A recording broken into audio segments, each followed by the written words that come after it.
salam sejahtera, salve, salam dan bahagia Bapak dan Ibu guru hebat, Bapak Ketua Komite yang telah berkenan hadir, Bapak orang tua murid yang telah berkenan hadir, dan Bapak Kepala Sekolah bersama dengan Bapak Ibu guru yang telah ada pada kegiatan aksi nyata modul 3.2 diskusi pemetaan dan pengelolaan aset sekolah UPTD SMP Negeri 3 Lobalai. Maha besar Allah Bapa kami yang bertata dalam kerajaan sorga, Tuhan yang kami kenal dan kami sembah dalam nama Yesus Kristus. Pada saat siang hari ini kami mengucap syukur kepada Bapak Frans sebagai perwakilan daripada orang tua yang telah membuka kita dalam agenda kegiatan hari ini. Adapun agenda diskusi mengenai pemetaan dan pengelolaan aset sekolah yang ada pada komunitas kita UPTD SMP Negeri 3 Lobalai dengan agenda saya selaku CGP akan bersama-sama dengan Bapak Ibu guru, bersama-sama dengan komite, bersama-sama dengan perwakilan orang tua, dan juga bersama-sama dengan ketua masyarakat atau tokoh masyarakat yang hadir pada saat ini, bahkan bersama-sama dengan perwakilan daripada OSIS, anak-anak semua yang hadir saat ini akan mengidentifikasi secara kolaboratif bersama warga sekolah tentang aset, kekuatan, sumber daya yang ada di sekolah. Warga sekolah dapat bersama-sama mengetahui dan memanfaatkan untuk peningkatan kualitas pendidikan di UPTD SMP Negeri 3 Lobalai. Karena itu kepala sekolah sekaligus akan membuka daripada kegiatan kita, dan kemudian akan ada penyampaian materi, lalu kita akan berdiskusi sebentar, lalu ada kesimpulan dan refleksi, dan kita ada di bagian terakhir sebagai penutup, doa salam dan makan minum ringan. Oke Bapak Ibu, silakan Bapak Ibu lihat ada di, dan Bapak Ibu boleh lihat pohon bloom itu, pohon posisi. Kita akan curah pendapat sebentar, kira-kira Bapak Ibu ada di mana memilih itu. Begitu pula anak-anak, di sini ada info apresiatif, ada gambar di situ. Kira-kira anak-anak tuh lebih senangnya di bagian mana? Apakah yang lagi menumpuk itu, apalagi yang kehilangan itu? Nanti kita gambar yang ada dengan dikaitkan dengan keadaan saya saat ini. Ya. Saya kemungkinan itu ada di posisi 23. 23 ya. Iya. Pak, ya? Itu mendorong kak? Ya, ya. Iya. Dan dia dibawa terus nah. Kira itu kurang itu masalahnya apa? Baik, Tidak memang apa, bagi saya tidak apa-apa. Oke. Bagi saya lebih baik orang lain senang daripada saya senang di atas penderitaan orang. Itu begitu. Betul. Ketua komite nih sebagai tokoh masyarakat nih Bapak. Wes, merangkul ya Bapak ya. Oke. Memang kenapa saya harus memilih itu? Karena memang saya orangnya juga suka merangkul orang daripada merangkul. Di sini diri saya tempatkan diri saya di mana saya berada. Saya selalu berteman dengan siapa saja. Saya mencari saudara untuk saling menopang, saling memberi masukan dan menolong. Dan ini posisi Ada yang saya. pikirkan tentang itu? Oke, dari gambar ini kita bisa melihat bahwa ada dua orang. Yang satu merasa dirugikan, sementara yang satu merasa diuntungkan dengan apa yang dia dapat.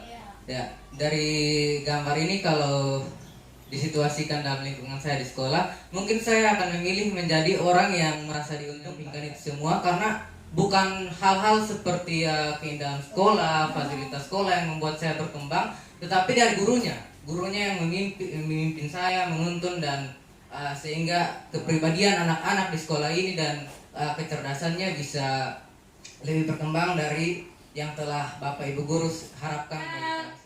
Paradigma berpikir ya, yang seorang berpikir kekuatan nih, aset yang sudah ditumpuk nih, sedangkan yang satu berpikir wah, aduh sudah kehilangan nih, kita sudah tidak ada apa-apa lagi nih. Tetapi puji Tuhan ya, anak-anak kita di sini mereka tidak melihat daripada kekurangan yang ada di komunitas sekolah. Dari nih nomor mana nih?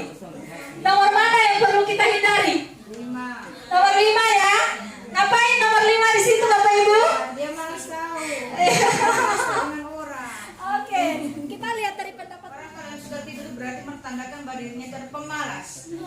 tidak respect dengan lingkungan. Oke ya. Jadi seperti itu. Itu Mali. Yang mana nomor berapa? Mali itu suka enjoy. Mali itu enjoy, menikmati ya, mentali. Kita semua, ya Bapak Ibu, kita akan bersama-sama membuka kegiatan ini. Waktu dan tempat saya berikan kepada Bapak Kepala Sekolah. Salam. Shalom. Assalamualaikum warahmatullahi wabarakatuh. Waalaikumsalam warahmatullahi wabarakatuh. Salve. Salve. Om Swastiastu. Om Swastiastu. Namo Buddhaya. Namo Buddhaya. Salam kebajikan. Salam sehat. Salam sehat. Bapak Ketua Komite, Bapak Ibu, guru-guru yang hadir pada kesempatan ini, orang tua siswa, juga khusus Ibu Emi yang punya hajatan pada kesempatan ini.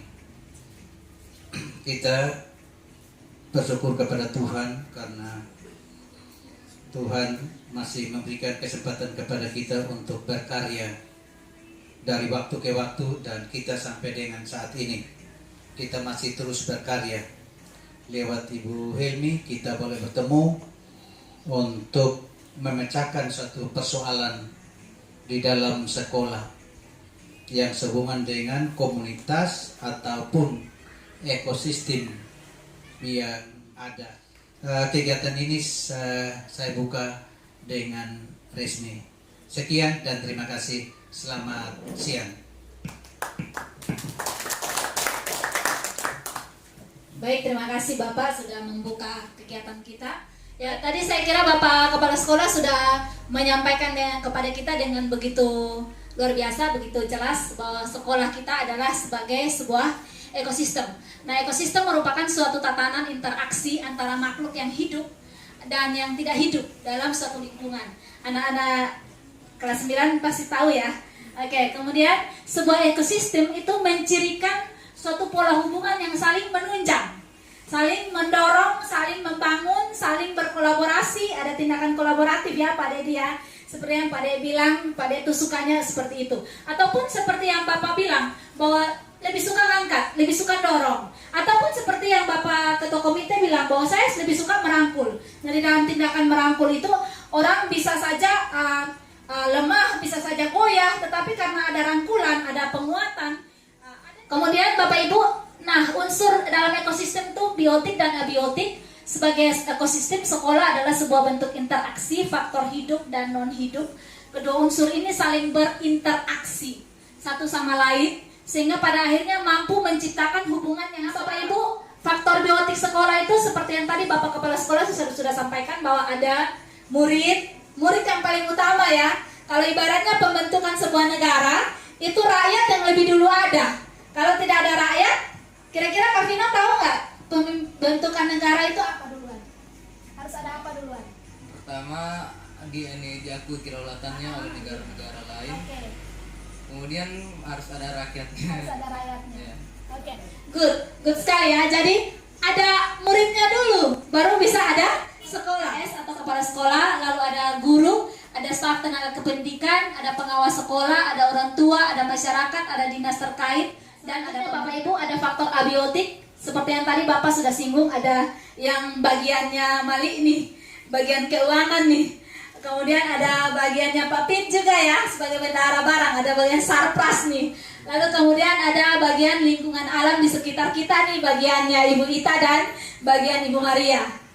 Yang pertama adalah bagaimana dalam ekosistem sekolah itu kita sebagai warga sekolah mampu untuk membuat faktor-faktor biotik dan faktor abiotik itu pada akhirnya saling mempengaruhi, saling membutuhkan, dan terlibat aktif.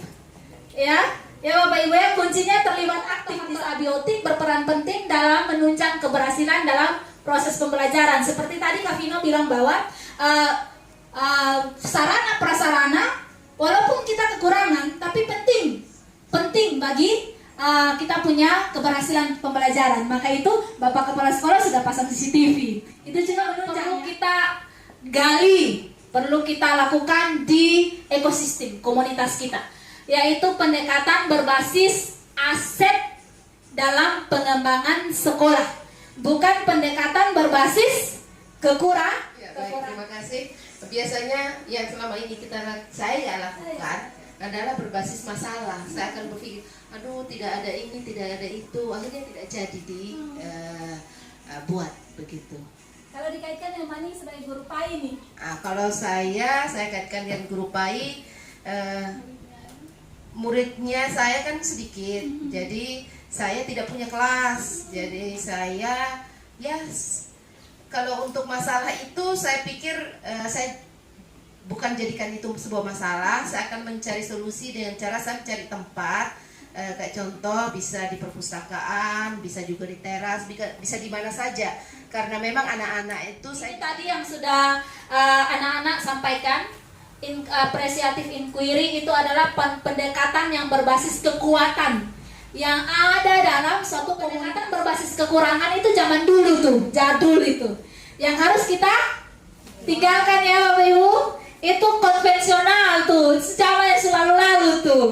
Jadi yang selalu bilang deficit based approach kan fasilitas sekolah yang tidak berfungsi dengan baik, buku ajar yang tidak lengkap, sekolah yang soalnya ada sarana, soalnya cantik, soalnya menarik. Kekurangan yang dimiliki itu membuat kita berpikir dengan cara atau pola pikir negatif. Pada akhirnya secara kita tidak sadar, kita tuh buta terhadap potensi-potensi yang ada di sekeliling kita. Bahwa ternyata kita bisa, kita mampu kalau kita berkolaborasi. Selanjutnya adalah pendekatan berbasis aset atau kekuatan. Itu Dr. Catherine Kramer, seorang psikolog, dia bilang gini, pendekatan berbasis aset atau asset based approach bilang merupakan cara praktis untuk menemukan hal-hal yang positif. Kak Grace, dia menemukan hal-hal yang positif dalam kehidupan dengan menggunakan kekuatan sebagai tumpuan berpikir. Kita diajak untuk memusatkan perhatian pada apa yang berjalan dengan baik, yang menjadi inspirasi, dan yang menjadi kekuatan dan potensi yang positif. Kita sekarang tiba pada agenda kita, aset-aset dalam sebuah komunitas. Sebagai sebuah komunitas, sekolah memanfaatkan sumber daya yang dimiliki sama seperti komunitas pada umumnya. Pemanfaatan sumber daya yang dimiliki sekolah memanfaatkan konsep yang digunakan pada pendekatan inquiry, apresiatif. Green and Haynes dan tahun 2016 ada bukunya Asset Building Community. Itu dia memetakan ada 7 aset atau modal utama di komunitas. 7 modal utama ini merupakan salah satu alat yang dapat membantu menemukan sumber daya yang menjadi aset sekolah. Dalam pemanfaatannya, ke-7 aset ini saling beririsan atau saling berhubungan. Mereka tidak boleh 7 aset ini yang membuat kita kuat atau kita kokoh. Next. Nah, 7 aset itu adalah salah satunya tadi 1 modal manusia, 2 modal sosial, 3 modal politik, 4 modal agama dan budaya, 5 modal fisik, 6 modal lingkungan alam, dan 7 modal finansial. Selanjutnya dia punya materi ada di lampiran situ Bapak Ibu. Saya sudah membagi nih Bapak Ibu. Kita akan masuk dalam agenda diskusi. Modal manusia akan dibawahkan oleh Pak De nih.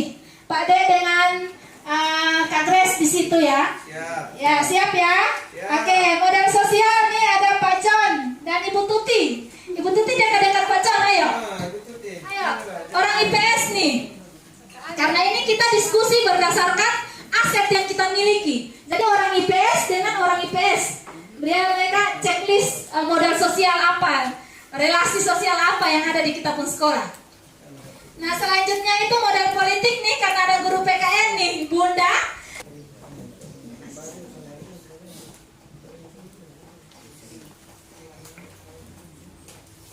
Ya, modal politik sudah Bunda dan Papa. Lalu selanjutnya next kita ada di modal agama dan budaya nih, ada guru agama dan guru senbut. Silakan kolaborasi berdiskusi, kita modal agama dan budaya apa saja di ketemu sekolah nih. Selanjutnya ada modal fisik. Modal fisik bisa nanti anak-anak juga ada nih. Modal fisik nanti Ibu kasih satu untuk anak-anak. Di sini anak-anak ada modal fisik, bisa identifikasi. Ada modal fisik dibawahi oleh Pak Kris, Pak siapa namanya? Pak Pit. Pak Kris dan Pak Pit. Selanjutnya ada modal Bapak Ketua Komite. Ya, Bapak Ketua Komite dan Pak Frans boleh di modal lingkungan alam. Dan modal finansial itu ada Ibu Lili dan Ibu Ita. Ya, Ibu Lili dan Ibu Ita. Ya, bendahara-bendahara boleh kumpul sudah. Supaya kita cari tahu nih. Oke, Bapak Ibu kita bisa mulai ya. Bapak Ibu kita pun model manusia di sini apa-apa saja nih Bapak Ibu. Di kita pun sekolah. Kepala sekolah. Oke, kualifikasinya. Kualifikasi sarjana ya, luar biasa. Oke, tua adat juga. Ketua adat juga. Ya, ini bermanfaat juga Bapak Ibu. Dapat pemanfaatannya untuk apa nih kira-kira? Kalau misalnya kayak kita ada acara, bisa Bapak jadi jubir itu. Pengatur. Benar sekali ya, pengatur untuk kalau ke KS-nya ya Bapak Pade ya. Oke, sebagai pimpinan, sebagai koordinator, sebagai monitoring, sebagai pengevaluasi semua ya. Semua. Oke. KS sudah ya. Apalagi Bapak Ibu? Guru. Oke.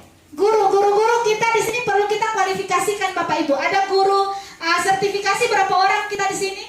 Guru sertifikasi ada 11. Ada 11 ya. Yang baru lagi kan ada tambah. Yang tambah GR dan di belakang ada tambahannya. Oke, kira-kira kalau guru sertifikasi pemanfaatannya apa di sini? Calon. Ya, ada yang dapat undangan. Ini sangat bermanfaat untuk peningkatan pembelajaran di kita punya sekolah nih. Jadi anak-anak sudah tidak perlu khawatir nih. Di sekolah sudah ada banyak guru sertifikasi yang belajar lebih banyak. Oke, guru dengan kualifikasi sarjana ada berapa orang di kita pun sekolah? Ada min 1. 21 ya Bapak Ibu. Ini sangat hebat. Guru yang ada di sekolah ini semuanya dengan latar pendidikan sarjana. Artinya berapa di sini Bapak Ibu? 3. Calon 1, calon 2. Calon 2. Oke, ini cuma si calon Bapak Ibu belum selesai nih. Oke, tapi kita punya CGP 3 yang pemanfaatannya untuk apa tuh kira-kira Pak De? Ya. Kira-kira pemanfaatan CGP ini apa mereka? CGP mewujudkan budaya positif dan perubahan kurikulum. Oke, good. Bunda paling rasa. Misinya tergerak, bergerak dan menggerakkan. Mantap. Juga pegawai. Oke, pegawai. Kita punya pegawai dengan kualifikasi? Untuk kita pegawai belum ada. Kita kurang di situ. Bagaimana cara kita? Bagaimana cara kita menutupi kekurangan pegawai? Iya, Omika sebagai pegawai. Kan tenaga administrasi tidak ada nih. Gimana caranya Pak John? Jadi untuk menanggulangi ketidakadanya PU, maka kita selama ini memberdayakan teman-teman guru yang memiliki waktu luang. Artinya yang beban kerjanya kurang itu kita berdayakan menyelesaikan administrasi sekolah.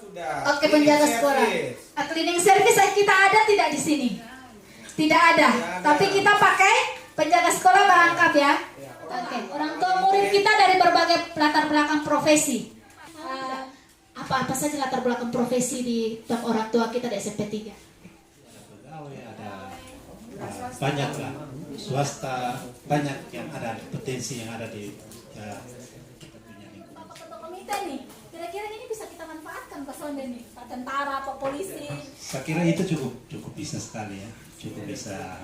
Artinya bagaimana kita mau melakukan pendekatan dengan saudara-saudara yang mungkin dari tentara, polisi, sehingga mereka juga bisa untuk membantu kita di dalam melaksanakan kegiatan-kegiatan. Yang punya pemanfaatannya sangat-sangat luar biasa ya di kita pun sekolah. Beliau selalu monitoring, pendampingan, pembinaan, pembimbingan, semua beliau lakukan dengan sangat-sangat efektif, efisien dan terkontinu. Ya, kita masuk ke modal sosial nih.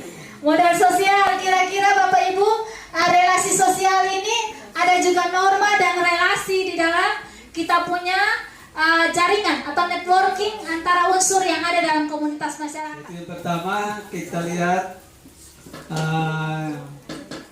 modal sosial kemitraan relasi kepala sekolah dengan guru. Ya, Kemudian relasi antara guru dengan guru ada di dalam berbagai wadah seperti musyawarah guru mata pelajaran di dalam organisasi PGRI. Guru dengan murid, yaitu guru sebagai guru mata pelajaran dan juga guru sebagai sekolah dengan orang tua, termasuk dalam hal ini komite, yaitu dengan terselenggaranya kegiatan-kegiatan rapat komite yang dilakukan secara berkala. Yang lain yaitu kemitraan sekolah dengan organisasi-organisasi dan instansi-instansi lain. Yang pertama, modal sosial di SMP Negeri 3 yaitu sekolah dengan pihak kepolisian dan TNI.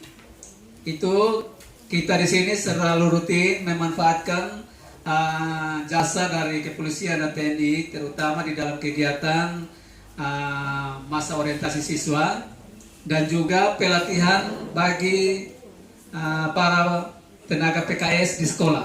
Itu selalu dilakukan rutin setiap tahun. Kemudian relasi dengan puskesmas dan tenaga kesehatan.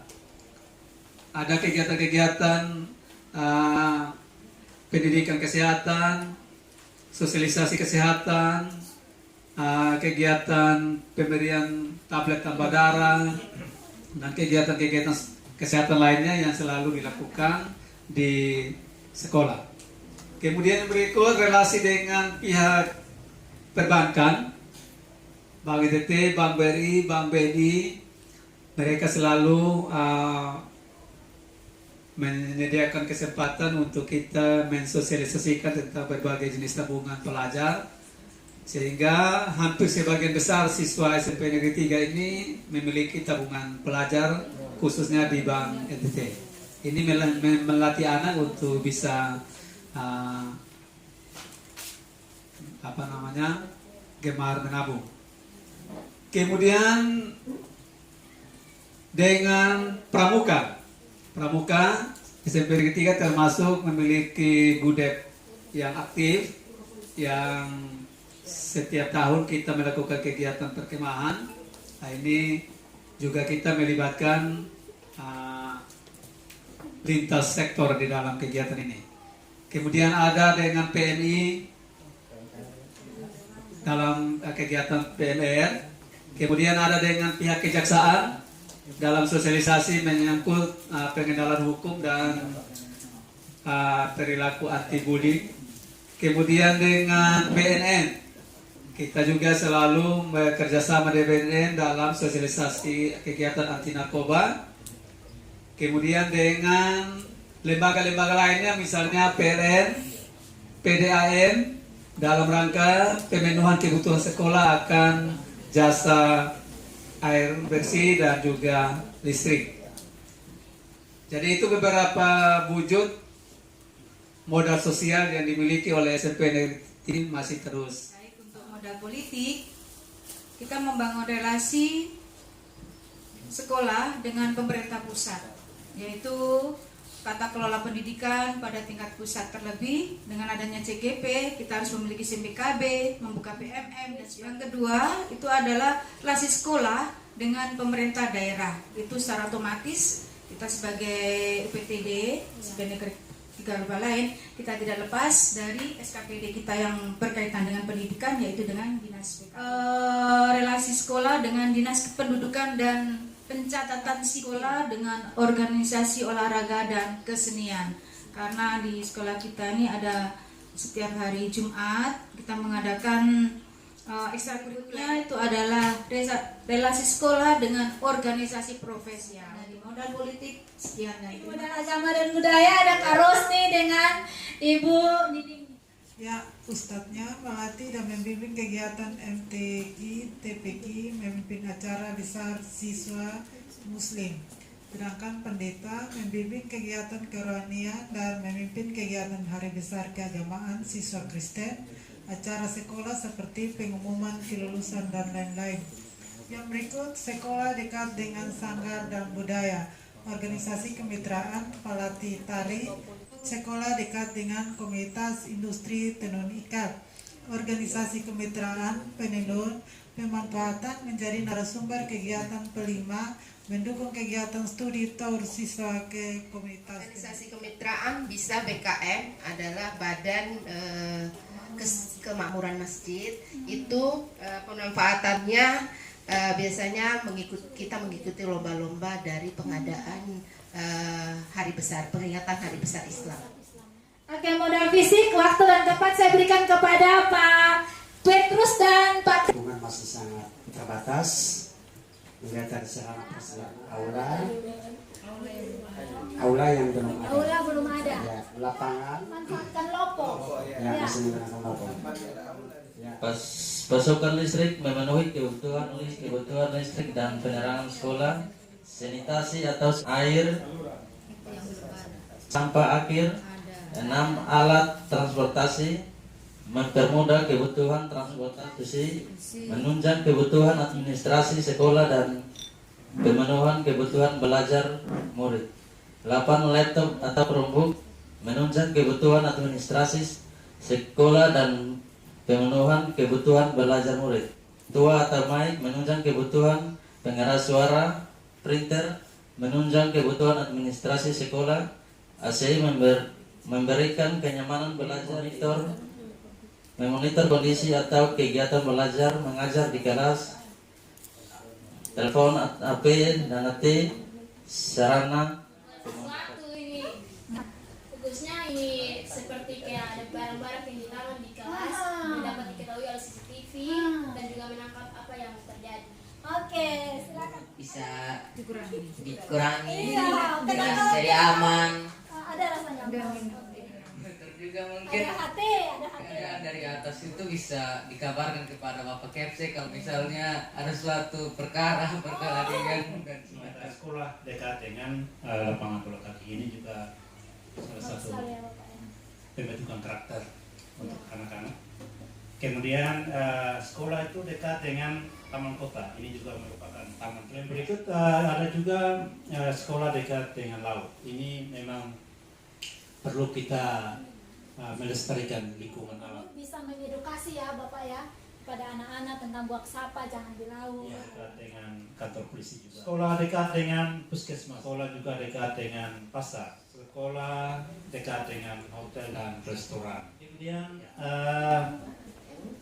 sekolah dekat dengan tempat ibadah. Ini yang mungkin dapat kami sampaikan. Terima kasih. Dana BOS ini kita gunakan untuk pembiayaan operasional sekolah, yang diatur sesuai juknis koperasi sekolah. Jadi ini harta kekayaan kita yang paling berharga ini yang ada di SMP Negeri 3 Loba lain, koperasi sekolah tentunya sangat bermanfaat sekali untuk warga sekolah. Ya, Bapak Ibu, kita sudah ada di akhir dari pembelajaran kegiatan kita, diskusi, pemetaan dan pemanfaatan pengelolaan aset-aset yang ada di SMP Negeri 3 Loba lain. Diharapkan bahwa semua pemetaan hasil aset dan pengelolaan ini nantinya dia akan bertumpu kepada siswa. Paling tahu dorong paling menuju ke kebutuhan siswa, kepentingan siswa. Pak Ibu, kita harapkan bahwa nantinya program-program yang kita inisiasi ke depan itu semua nantinya akan berpihak kepada murid. Sehingga bagaimana program-program yang ada dengan memanfaatkan segala aset, segala kelebihan yang kita miliki itu kita akan fokus minat, bakat, kemampuan, daya pikir, kecerdasan, imajinasi murid itu semua nantinya suara, voice atau pilihan, kemauan bahkan kepemilikan murid itu ada. Jadi Bapak Ibu, diharapkan kita di sekolah nanti kita akan menginisiasi program yang mewujudkan student agency atau kepemimpinan siswa, kepemimpinan murid. Jadi baik dari suara, baik dari pilihan maupun dari kepemilikan. Sehingga program-program yang ada tuh anak yang usul, anak yang buat, anak kelola dan anak merasa memiliki dan bertanggung jawab dengan program. Untuk kita dalam hal ini saya sebagai CGP sudah ada program yang namanya Biro Kris atau Bimbingan Rohani Kristen yang teman rekan CGP dari Muslim sudah ada yang namanya Biro His. Birohis. Nah, ini program ini berinisiatif, anak sendiri yang pimpin, anak sendiri yang khotbah, anak sendiri yang merasa memiliki program-program yang ada sehingga lebih berpihak kepada murid. Silakan kita akan berefleksi. Bahagia sekali saya bila boleh diundang untuk hadir dalam kegiatan ini. Dan ini merupakan satu pengalaman baru Saya buat pilih saya. pembelajaran terkhusus untuk kami yang calon CGP Angkatan 9 ini menjadi referensi untuk kami berdua untuk belajar ke depannya lewat kegiatan modul ini tentang aset dan modal utama sekolah ini menjadi modal bagi kami berdua. Pelajaran untuk kita untuk mengetahuinya, dan ke depan tentu keunggulan-keunggulan ini harus kita optimalkan supaya benar-benar memberikan manfaat yang luar biasa bagi sekolah kita. Merasa senang bahwa Ibu Helmi sudah mendekati selesai. Yang mendekati selesai itu saya merasa ikut dihadirkan peserta didik. Dari situ anak-anak diminta untuk bagaimana perasaan anak-anak menanggapi ketika sekolah kita ada CCTV. Itu kelebihan kita. Kemudian ada yang menanggapi bagaimana kekurangan fasilitas yang ada di sini. Tetapi secara jujur anak-anak karena mungkin cinta dengan SMP 3 tidak melihat kekurangan itu, tetapi membuat aset itu sebagai satu kekuatan untuk mendorong mereka bahwa semuanya itu kita pilih yang terbaik karena kita sudah memilih sekolah SMP 3 pilihan mereka. Tepuk tangan untuk anak-anak SMP 3. Di atas saya akan memilih perubahan. Perubahan, luar biasa ya. Karena dari semua kegiatan dan pembelajaran yang telah saya ikuti pada hari ini, mungkin ini akan merubah dan mempengaruhi pribadi saya ke depannya menjadi lebih baik lagi. Namun hari ini kita peroleh itu. Nah, dan dengan demikian kita tahu kekurangan dan kelebihan pertemuan hari ini akan merubah saya untuk menentukan kebijakan ke depan termasuk kita semua. Ya nanti pada akhirnya berpusat pada siswa. Terima kasih, saya pikir kita menyudahi kegiatan kita hari ini. Terima kasih sangat-sangat kepada anak-anak perwakilan OSIS yang sudah hadir di sini. Terima kasih kepada Bapak Ibu guru yang sudah bersama-sama dengan saya membersamai saya sepanjang proses kegiatan. Kepada Bapak Ketua Komite, terima kasih sudah hadir bersama kepala sekolah atas atensi, atas waktu, atas kebijakan, atas kesempatan yang telah diberikan kepada saya. Dan pada akhirnya kita terima kasih juga kepada tim media nih, Pak Adno, dan terima kasih juga untuk kita semua. Mari kita berikan aplaus untuk kita semua. Kita hebat, saya bilang Spetik Club bisa semangat hebat. Spetik Club bisa semangat hebat. Kebenaran Tuhan dari awal pertengahan hingga pada akhir sesi kegiatan CGP kami, rekan kami